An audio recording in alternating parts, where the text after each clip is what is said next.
मौल्लिमुल मलाइका था एक शख्स, एक जात पर मौल्लिमुल मलाइका का इतलाक होता था, लेकिन अखलाक नाम अदब का है। अल्लाह ने फरमाया आदम को सजदा करो, इल्म था अखलाक न था, अल्लाह ने उसको शैतान बना दिया। जिब्रील सबसे पहले सजदे में गए, इल्म के साथ अखलाक भी था, सैयदुल मलाइका बना दिए गए। पता चला इल्म के साथ अखलाक जब तक नहीं होगा कामयाबी नहीं मिलेगी, दौलत के साथ अखलाक जब तक नहीं होगा कामयाबी नहीं मिलेगी। आज हमारे पास अखलाक की किल्लत है, अखलाक हमारे पास नहीं। और याद रखें, जो लोग मोजज़ा देखकर मुसलमान न हुए वो मेरे आका का अखलाक देखकर मुसलमान हुए। ये तारीख का बड़ा रोशन बाब है। हुजूर सैयद आलम सल्लल्लाहु तआला अलैहि वसल्लम के अखलाक देखकर लोगों ने इस्लाम कबूल किया। मोजज़े से जो मुतासिर न हुए, जो मोजज़ा देखकर मुतासिर न हो। कौन सा मोजज़ा? चांद के टुकड़ों का मोजज़ा, वो ये देखकर मुसलमान न हुए। हुजूर का अखलाक कितनी मशहूर सा वो तारीखी वाकया है जिसे हम फतेह मक्का कहते हैं। मक्का फतेह हुआ, फतेह मक्का का दिन है। अल्लाह के हबीब सल्लल्लाहु अलैहि वसल्लम जब मक्के में दाखिल हो रहे हैं, लोग जब फातेह की हैसियत से किसी शहर मफतूहा इलाके में दाखिल होते हैं तो सीना तना होता है, दनदनाते तलवारें चमकाते हुए जाते हैं। लेकिन नबियों का इमाम मक्के में दाखिल हो रहा है और इस शान से दाखिल हो रहा है कि हुजूर ने अपनी सरे अनवर को इतना नीचे किया है, वो सर जिसके आगे सरे सरवरा खम रहे, उस सरे ताज रिफात पे लाखों सलाम, जिसके आगे बड़े बड़े शहीनशाहों के माथे टिक गए, वो सरे अनवर आजिज़ी से फतेह मक्का के दिन इस तरह झुका हुआ है कि आकाए करीम की ऊंटनी के कजावे से हुजूर के सर का अमामा लगता है, सरकार की पेशानी लगती है। और मेरे आका अल्लाह का जिक्र करते हुए मक्के में दाखिल हो रहे हैं। सहाबा को का खबरदार किसी पे तलवार नहीं उठाना, इसलिए कि जब तक कोई तुम पर न उठाए तुम भी नहीं उठाना। मक्के के लोग कौन थे जिन्होंने मजनून कहा था, पागल कहा था, साहिर कहा था, जादूगर कहा था, अल्लाह अकबर, मक्के से निकल जाने पे मजबूर किया था। उन लोगों के बारे में आका कहते हैं तलवार नहीं उठाना जब तक वो तुम पर तलवार ना उठाए। एक सहाबी ने जज्बात के रौ में बहकर कह दिया अल यौमा यौमुल मलहमा, आज का दिन खून रेजी का दिन है, आज का दिन खून बहाने का दिन है। आका फरमाते उन्होंने गलत कहा, अल यौमा यौमुल मरहमा, आज का दिन तो रहम का दिन है, आज का दिन तो माफी का दिन है। मेरे प्यारे आका अलैहिस्सलाम के प्यारे दीवानों, आका तशरीफ लाए, आप देखें सरकार तशरीफ लाए, आका की आमद हो रही थी। हजरत अब्बास पहले ईमान ला चुके हैं। अब्बास कहते हैं या रसूल अल्लाह, अबू सुफियान को अगर नाम लेकर आप कोई खिताब दे दे तो अबू सुफियान मुसलमान हो जाएगा, इसलिए कि उनको नाम बहुत पसंद है, मक्के के सरदारों में उनका शुमार होता है। तो आका ने अबू सुफियान को कितना नवाजा, कयामत तक अबू सुफियान की रूह ये सुन सुनकर मसरूर होती रहेगी। आका फरमाते हैं जो अल्लाह के घर में जाए उसको भी अमान, और जो अबू सुफियान के घर में जाए उसको भी अमान। गौर फरमाएं, अबू सुफियान को तो अमान दी, अबू सुफियान के घर को भी दारुल अमान करार दिया। और मेरे सरकार जब आए हैं, अल्लाह अकबर, क्या मंजर है वो लोग कतार में खड़े हुए हैं। कौन लोग? जिन्होंने गालियां दी थी। 3 साल तक के मेरे और आपके नबी को उन्होंने कैद किया था।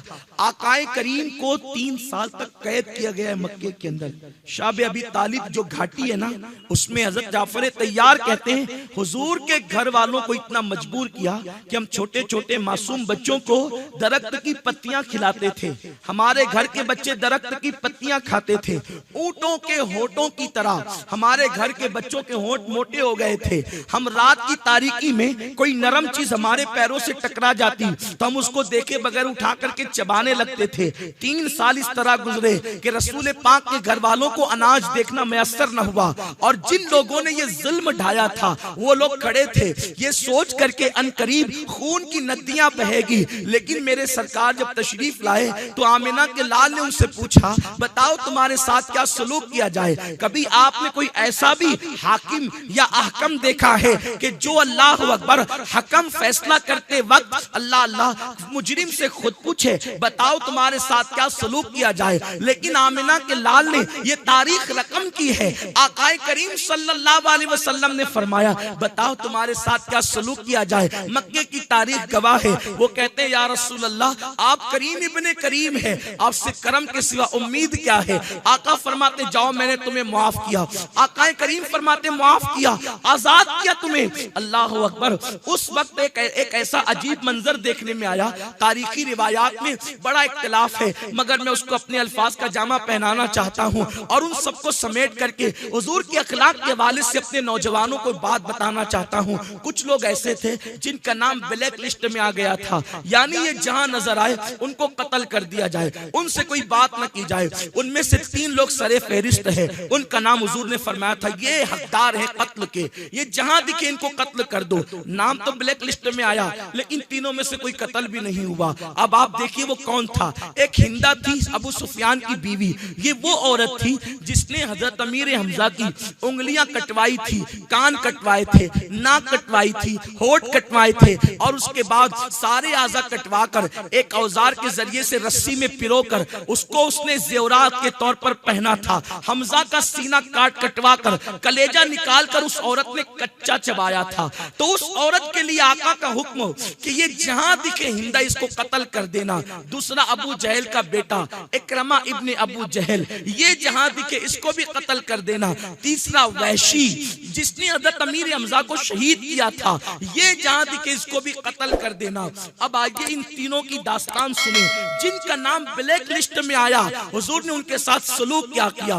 बात ये हुई, इकरमा इब्ने अबू जहल का बेटा जिसका नाम ब्लैक लिस्ट में था, उसकी बीवी मुसलमान हो गई। आकाए करीम सल्लल्लाहु अलैहि वसल्लम का वो अखलाक, जाओ मैंने तुम सबको माफ कर दिया।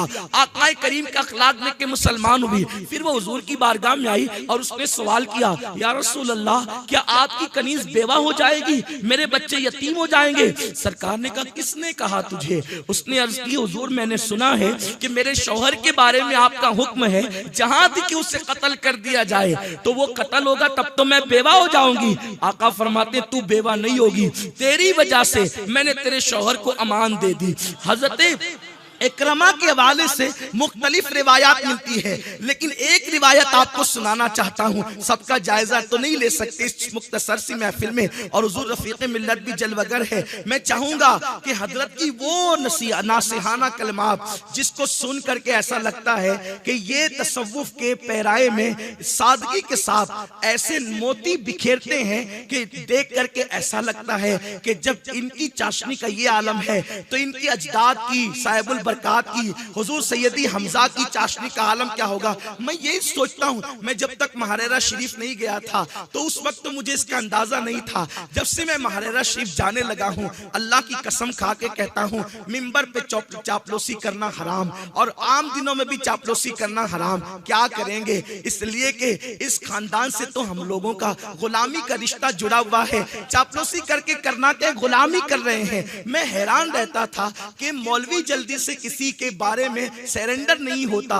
लेकिन वो जो 108 उलूम व फनून पे महारत रखने वाला मौलवी, आखिर वो महारेरा जाकर सरेंडर कैसा हो गया। तो मुझे महारेरा जाकर के अंदाजा हुआ कि जब शहजादों की चाशनी का ये आलम है तो आखिर आले रसूल ने उस मुजद्दिद का दिल कैसे छीना होगा।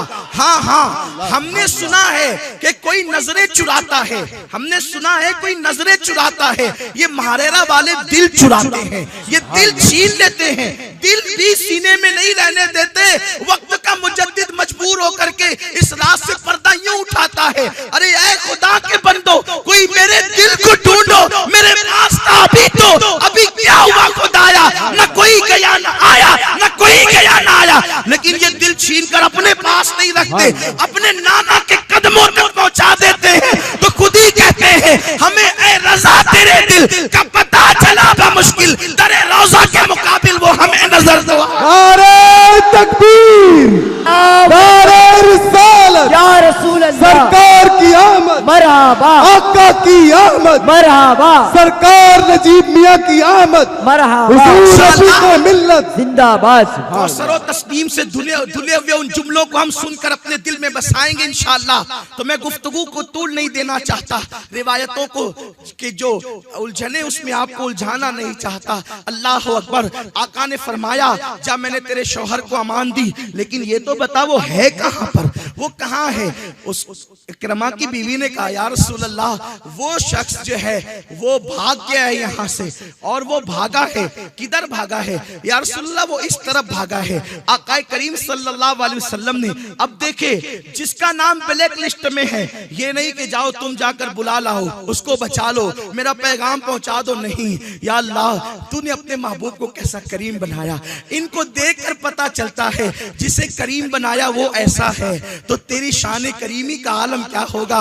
हक ताला भी करीम और मोहम्मद भी करीम, दो करीमों में गुनाहगार की बन आई है। सरकार ने इकरमा की बीवी को लिया और उसकी बीवी को लेकर सरकार फरमाते चल, तो और लेकर के गए तो क्या देखा, इकरमा एक कुएं के किनारे खड़े होकर छलांग लगाने की सोच रहा था। हुजूर ने पीछे से उसके दोनों गालों को पकड़ लिया और उसके कान में कहा, अंदाज तो देखें, अंदाजे दिल रुबाना तो देखें, अंदाजे खुसरवाना तो देखें। जो देखना नहीं चाहता हुजूर उसके सामने भी नहीं आना चाहते। लोग आज तक तो इसी में उलझे हुए हैं, वो कौन है, वो कौन है, वो कौन है। कोई कहता हमारे जैसा बशर है, कोई कहता बड़ा भाई है। अभी तक तूने देखा नहीं, जिन लोगों को उन्होंने अपना आप दिखा दिया, वो ये कहते हैं ला युमकिनु सनाउ कमा काना हक़्क़ुहु, बादस खुदा बुजुर्ग तू ही किस्सा मुख्तसर। वो सबको दिखाते नहीं है, जो देख लेते फिर वो ये कहते सरवर कहूं कि मालिक को मौला कहूं तुझे, बागे खलील का गुले ज़ेबा कहूं तुझे।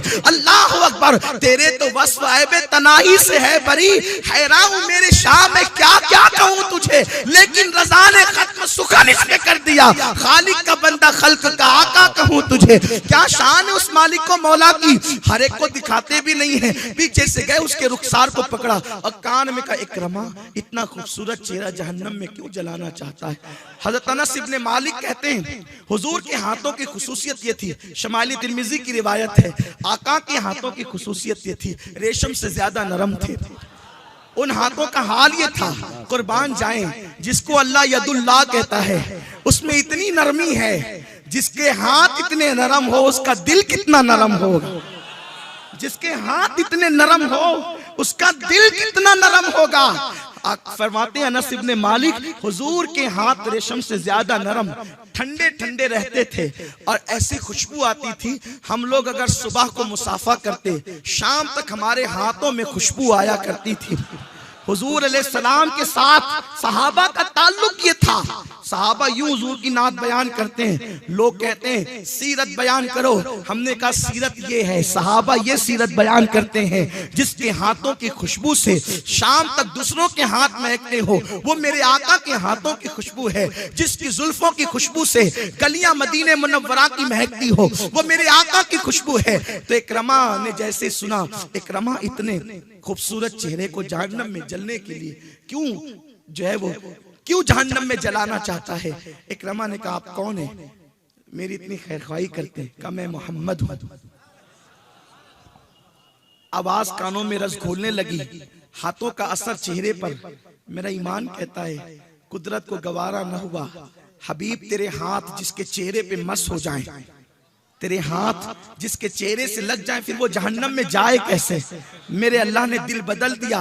इकरमा ने कलमा पढ़ा, मुसलमान हो गया और हुजूर को देख करके कहता है या रसूल अल्लाह, आज से पहले आपसे ज्यादा किसी से नफरत नहीं थी और आज के बाद आपसे ज्यादा मेरा कोई महबूब ही नहीं है।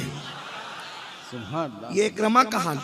हिंदा तो बची यूं कि हुजूर ने फरमा दिया अबू सुफियान का घर दारुल अमान, तो वो अबू सुफियान की घर वाली थी, उसका तो मैटर ही खत्म हो गया क्योंकि वो घर में ही थी, वो भी अमान पा गई।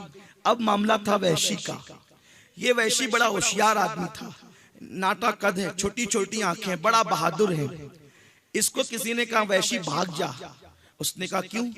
तो किसी ने कहा मक्के पे मोहम्मद का कब्जा हो गया है, रूह फिदा सल्लल्लाहु अलैहि वसल्लम, और उन्होंने हुक्म दिया है कि वैशी जहां दिखे उसको कत्ल कर दो। वो जहां दिखेगा ना उनके गुलाम कत्ल कर देंगे। वैशी ने कहा, उस दौर में मक्के के अंदर ये मिजाज था कि जितने बड़े आदमी के हाथ से कोई कत्ल होगा उसका उतना चर्चा होता था और लोग उसको उतना बड़ा बहादुर समझते थे।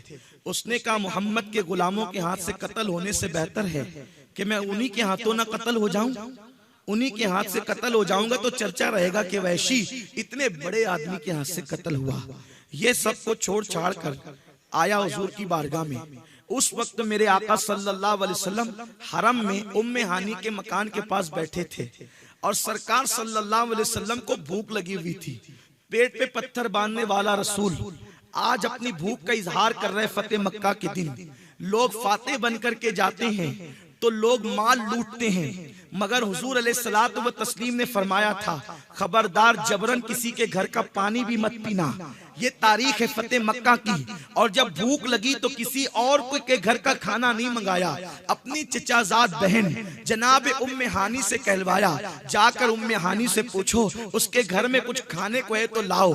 उम्मे हानी ने रोते हुए चंद रोटी के टुकड़े ये कह करके दिए कि कई दिन के सूखे टुकड़े मेरे घर बचे हुए हैं और मेरे पास इसके सिवा कुछ नहीं है, हुजूर की बारगाह में यही पेश कर दें। तो फातह मक्का अल्लाह का हबीब कौनैन का वाली जिसकी शान ये है आसमा खान जमी खान जमाना मेहमान साहिबे खाना लक़ब किसका है तेरा तेरा।